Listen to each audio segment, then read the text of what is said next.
just think, even though we're here for John, I actually want to have a celebration for Donna first of all, because I think this is really, really cool, and I have to share the story with you guys. And we all know Donna, right? She's not someone that demands a lot of attention, right? Or at least the Donna that I know. But I would describe her as being magnetic. And magnetic for this reason, because here we are sitting in Parksville on Vancouver Island, even though you came all the way from Ontario, and you're the reason why everybody's here today and on video. And let me explain the reasons why. First of all, you came here on your own. Hayo followed. Shortly afterwards, Donna, your daughter, Moira followed, which brought Andy. Yeah, that's true. Which brought Travis, and then Josh, right? And then here we are today with the next Larson in tow, Paige. We're pretty lucky. We are pretty lucky, but I'm honouring you first of all, because I know you run away from this. And then guess who else came and followed you? Fran and April, right? I forced them. Yeah. Well, obviously, I don't know what you had over these ladies, but I just want to tell you we're here today, all of us, and it doesn't stop there. The story grows even more. My wife Lorianne met me in Vancouver because I came here to meet Andy, who came here to meet Moira, who came here to meet you.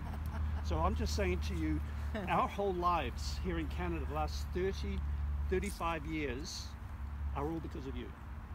Well, if you never came here in the first place, how many years ago? Oh, let's not go back. All right, let me check with the referee then. Well, let's see now.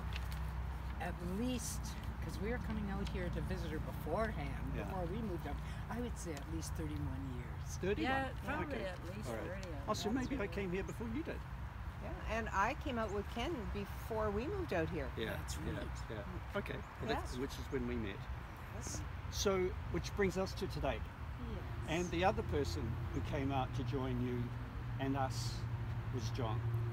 And John being a very important part of your life, obviously, and was there to the very, very end for you.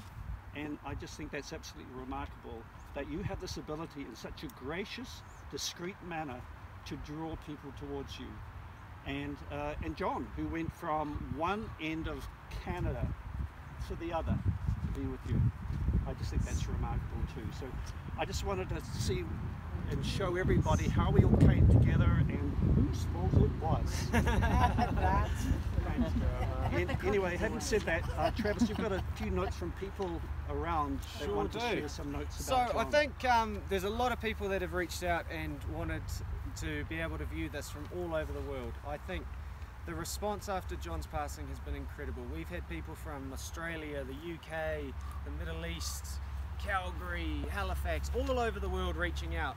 And unfortunately with current restrictions, a lot of you can't be here today. So we've decided to get this video together. And I'd just like to give a quick tour of where John will be resting. So over here is, will be his plot. But just behind him will be his sister Moira Measor. So this is the tree that Donna put in a while back when Moira passed away in 2003. And it's grown a lot since then, so we've got that all set. It looks pretty healthy. And it looks very healthy, so a big thank you to Donna for organising that. So I just have a few... We'll go back here on the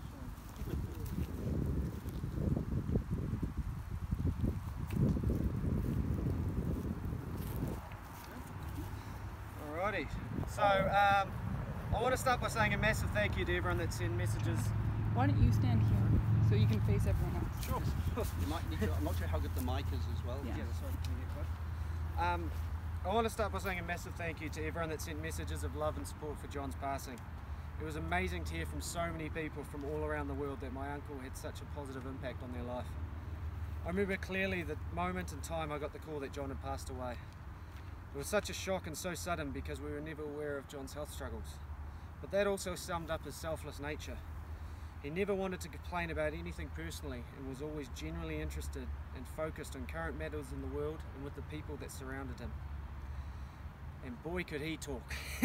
I remember countless times sitting down with Uncle John over a cup of coffee and talking for hours about all sorts of topics. He's an extremely intelligent man, as we all knew, Michael, and had knowledge and strong opinions of a wide variety of things, and I always enjoyed our long winding conversations. Uncle John's care and love for his family was really inspiring, and I learnt a lot about putting others first from that man.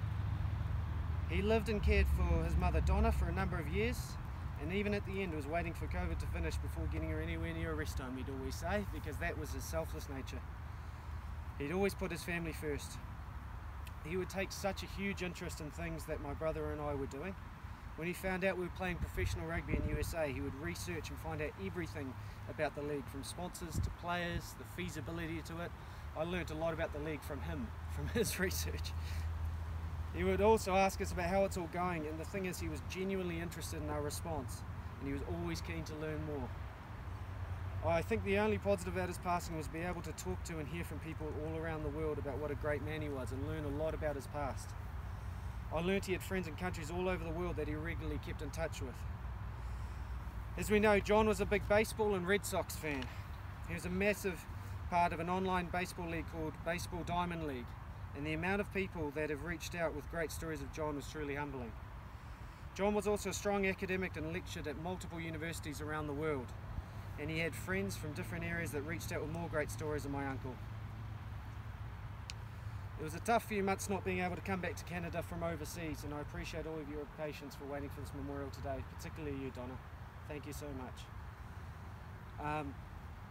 Lawrence, thank you.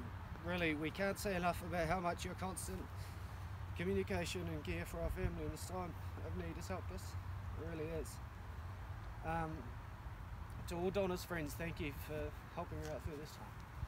It's really meant a lot. To my dad Andy back home, thank you so much for constantly thinking of ways you can help from afar and always coming up with ways to make things work. I think lastly, most importantly, as we said to you, Donna, we all love you so much and are so thankful for your patience and understanding through this whole process. Uncle John, I love you, and I hope wherever you are, that you're looking down at us with a smile on your face as always, sipping a cup of coffee with Mum Moira up there and catching up on good times with her. I really look forward to the time we can meet again in another place and be reunited again. I also just want to move on to my father Andy, who couldn't be here today, and pass on some words that he wanted to share with us all. So, this is Andy speaking here. I'm glad that I'm able to connect with you all today, as unfortunately during current conditions, son Josh and I were unable to attend today's memorial. I want to acknowledge the work my son Travis and Lawrence have put on the ground for the service, and the care and compassion shown by my best friend Lawrence through this process. I also want to thank Donna for her patience and calmness as we dealt with John's passing, and the love and support I've received from my partner Lynn. Today I would like to share a few memories about the man that our family has come to affectionately call Uncle John. John was very much loved by his sister Moira. She was very close to him growing up, and I remember the first week I met Moira, she was so genuinely excited that John was coming to visit her in a new apartment in Vancouver, and she was going to treat him to a Michael Jackson concert. When going through Moira's keepsakes after her passing, I found that she'd kept the program from that very concert. I knew as I fell in love and started building a future with Moira that John will be a big part of our lives. That was easy because I really liked John. He was always upbeat and happy to see you with a beaming smile, and you knew he cared deeply about the people that were close to him. John sure loved to talk, and you could hold a conversation on a wide variety of topics: music, sports, politics, geography, history, science, you name it. John could hold conversations in all areas. I remember when he came to visit Moira after we were married in New Zealand, and he knew I was playing rugby. 2 days later, I witnessed him chatting away to an old-timer in the rugby club rooms about rucking and moving the ball wide on attack. He spoke so eloquently and with conviction that the old-timer commented how nice it was to meet a Canadian that knew some things about rugby. Long before the internet, John made it his mission to gather and source information and be able to speak confidently about all kinds of topics. Reflecting on that time in Wellington, and having John come out for a 6-month visit, I recall mentioning this to my friend Lawrence, who organised him a job at the hotel he was managing at the time. John was interested in a wide variety of things that made him such a great guy to connect with. I called him regularly and we would chat for long periods, and he would also send on information on articles that he came across during his day, which I greatly appreciated. John was a caring man. With the arrival of Travis and Josh, John was super supportive, making regular visits, talking and playing with the boys, and being genuinely interested in their lives and paths that they were travelling. I recall discussing with him about education and hearing his advice on university life and the potential courses available and the possible opportunities with a global perspective. John also actively followed the boys' rugby progress, turning into games, commenting on the leagues and passing on advice about the world of professional sports. The big thing for me was how devoted John was to his family and how he put their interests above his own. He spent several years living with his dad at a time when life was tough for him. In the last years of life, he devoted himself to caring for his mum. John's health deteriorated over the last few years of his life, and I will always feel sorry for the suffering he endured later in his life. But being the proud man he was, he never complained about this and carried on caring for his mum. John's passing was most upsetting, and John, I really miss you, and want to thank you for the difference you brought to our lives and your unwavering support and love you relentlessly gave to the people you cared so deeply about. I'm so privileged to say that I was lucky to be one of these people. Rest in peace, our dear Uncle John. Very nice of him. So I'm just going to pass it over to Lawrence, who's going to have a few words, and then we'll get back to a couple more people that wanted. I've already said my words. You've already said your words? Said my words. You're good? The only thing I would like to say, because there's a lot of people that've got things to say, is to those Boston Red Sox fans. If you don't know already, Josh is living in Boston. Take him to a game, for Christ's sake, all right? The other thing I'd like to say, and this appeal applies to Donna as well, and I just heard this morning on a podcast, there's something really interesting which reminded me of John, and that was this guy said, when a wise person dies, it's like a library burning down. And I just thought that was very pertinent, because John was, as you said, Travis, he's such a smart guy, and it's a shame with how much he took with him. He shared a lot, but he took a lot of stuff with him, and boy, he could have written a book or two, and I know he helped Tarek with his. So Tarek, our thoughts go out to you in regards to that. And I just encourage you all, in memory of John, and I'm sure he would say the same, is don't let your stories die with you. Write it down, tell people about it, all right? If you've got children, tell them everything, because this is what happens when your father tells you everything. You get smart young men. Anyway, God bless you, John. Yes, indeed. Thanks, Lawrence. So I'm just going to pass on. There's a few more people that couldn't be with us today that really wanted to say a few words. So the first one is from one of John's longtime friends, Brian Myers. So Brian said, John's passing has hit me very deeply. I'd known John since the late 1990s and we shared a number of common interests. John visited me twice in London when he was en route to Syria for work-related conferences, and the conversations during those two visits sparked a dialogue which lasts more than 2 decades. It's not hyperbole to state that my ongoing conversations with John were perhaps the most treasured correspondence I had ever had with a friend. He always had a different perspective to offer, a way to boil down problems down to what really mattered, and a deep and lasting empathy for others which resonated deeply with me and made me want to be a better person. John and I were both in our 50s, the middle ground. We're not ready, not even yet contemplating death, and have experienced little loss among our peers. This meant his passing was a double shock for me. I will miss his ready wit and will miss our discourse, and I will never forget the impact he had on my life. That's from Brian Myers. Thank you, Brian. The other person I wanted to say something is my brother Josh Larson, who unfortunately can't be with us today. He's away travelling with the Rugby Canada team, so he's stuck in with them at the moment, which I'm sure John would have been very happy to see him play. So Josh just said, oh, he wrote as if I'm speaking. Well done, Josh. My brother Josh couldn't be here today, but he wanted to share a few words about Uncle John. My most vivid memory of Uncle John is waking up during my visits to Nanus and having him pour a large cup of coffee at 8 AM with a massive smile on his face.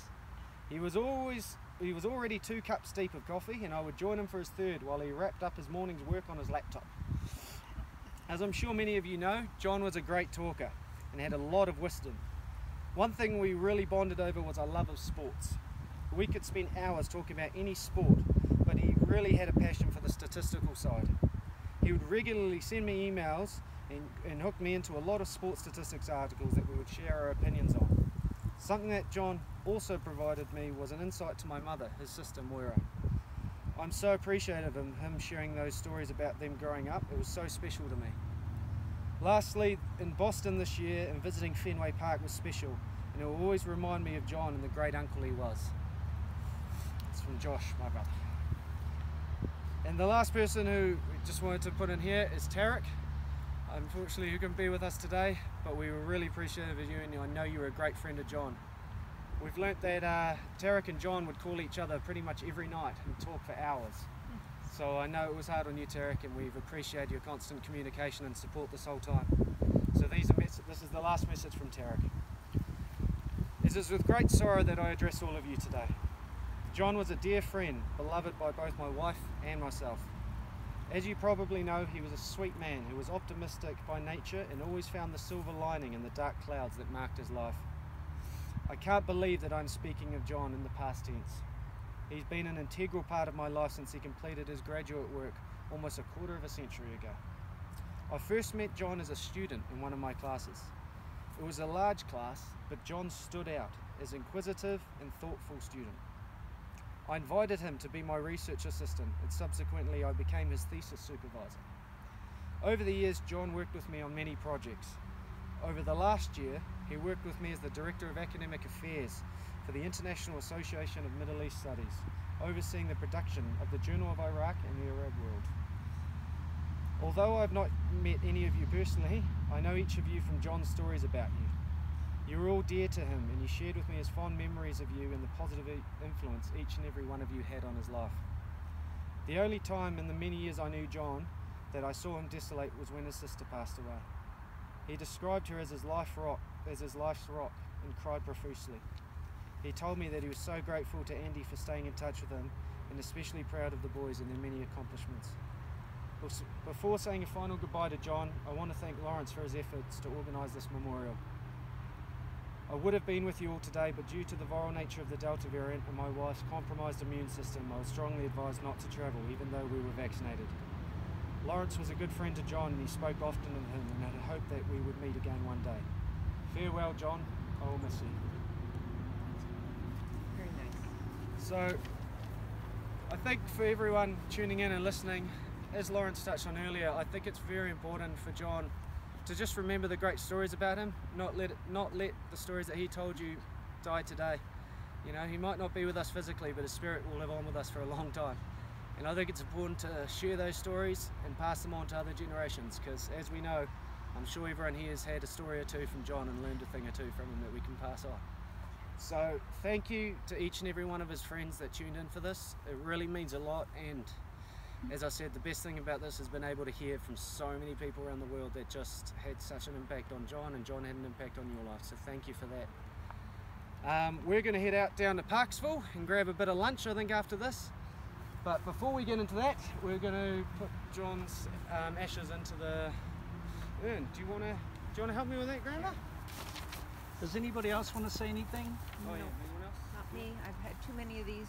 Yeah. Can't deal with any more. Okay.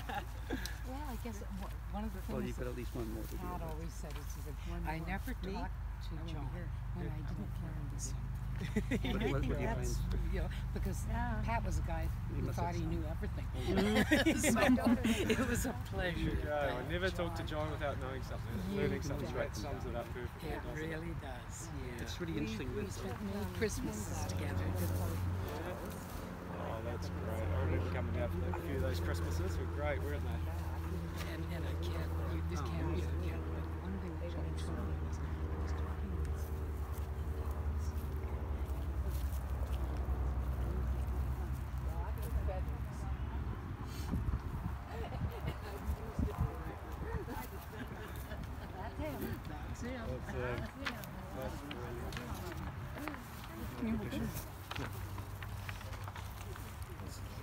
This will be sent out to everyone via email and on the Facebook.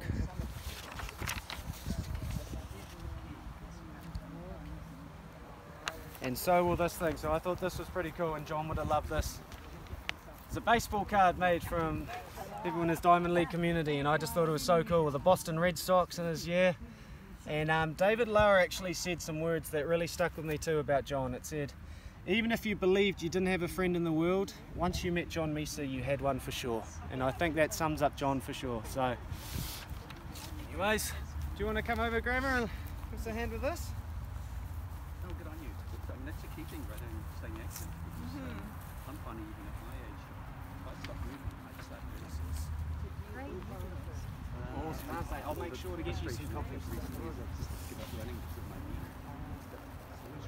Do you want to help me with this? Wow. You good?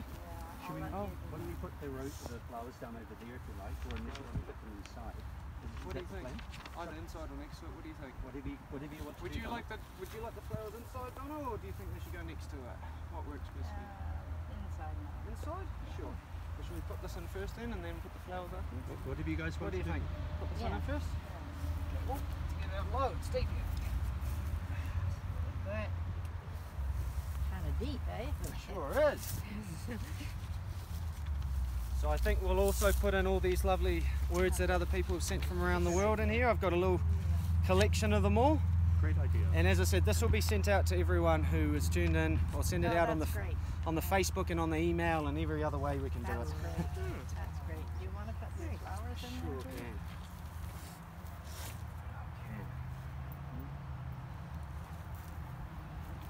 Wow. Go. Here we are. Beautiful. Yeah, Good very everything nice. today. So yeah, so thank you everyone for tuning in again. We really appreciate it, and we'll get this uploaded in the next hour or two so you can all have a watch. Thank you. Trey.